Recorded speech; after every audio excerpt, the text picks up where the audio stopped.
Bale hito'y kuha na kasla nga overview na lang.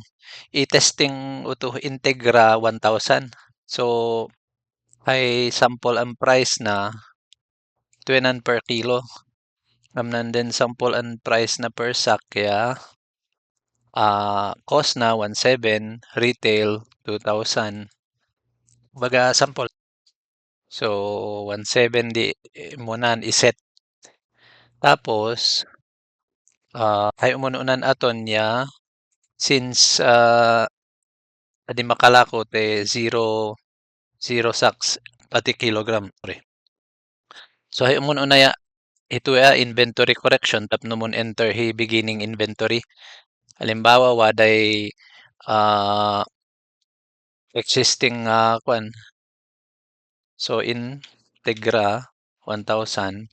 Tapos ito na physical count na count breakdown sacks. Kas pangarigan 10 sacks tapos 5 kilos. Or mabalin nga sako lang. Tapos ito na reason na beginning inventory. Conforme metric dito mas may met ito etap na panginilaan. So create correction. So 10 sacks 5 kilograms approved. 2, 3, 4, 5, 6. Confirm and proceed. Tapos no tigon hito 10 sacks 5 kilograms. Tata at 1,700 cost ito hituin and then imo na nga inset ni set during encoding. So 1,700 di cost na dadye. Tata no waday purchase nga barbaro is order new purchase order Integra. Tapos no waday barbaro nga 20 sacks 50 kunamon 50 sacks add. Ayun. So hituin and then baro ang cost pun-inputan hi baro ang cost. Kas pangarigan na hituwe from 1,700 naging 1,800 kuma. So nan 50 sacks 90. So 1,800 di kuha na 100 ng matuan na. So pilio ng supplier hito, supplier 1 kuma create purchase order. So create. Yan. So receive.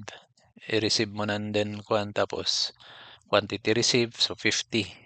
Create GRN approve 1 2 3 4 5 6. Ayun. So notigon hito nan din kuanan from 10 naging 60 5 plus 5 kilograms. So dua mo ay kuana purchase na 1,700 nan dati tapos 1,800. So numon lako kas pangarigan cashier beginning cash 1,000 start shift cancel ko tapno pwede mong print. Okay, so no Integra kas pangarigan o halang at 2,000 di retail na gayam ito ginasukatan. So at 2,000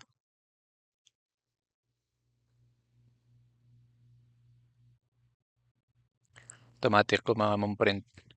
Tatano tigon nan report na ito under reports, sales report tapos sales history. So cost of goods sold 1,800 gross profit 200.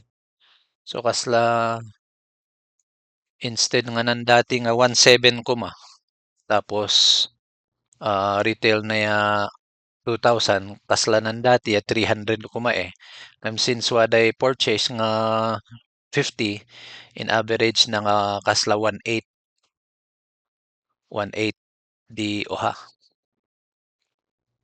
di kasla gross profit na. So hindi nandun changes na. So adi amamon suksukat hi cost basta depende mo na din na presyon na dan sumarsaro nung deliveries from supplier. So no ipadas pa di oha. So kas pangarigan mon input pa hi oha kumang at another price. Kas pangarigan integra kada di matong 40. Okay, so nandati nga kuana basta suksukatan lang tamo to as per delivery price. So no ngayon matugo 17 from to 18 nang balin hi 19. So ito yun ang 40 supplier to create purchase order, receive, create, tapos confirm. 1, 2, 3, 4, 5, 6. Okay, so kumbaga nadagdagan mo gunan din na kuana tapos mo nalako ha. Di ba nan dati 200 kuma padaso ngayon nukat na mo computer na to.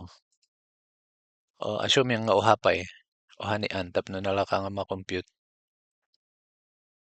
sample.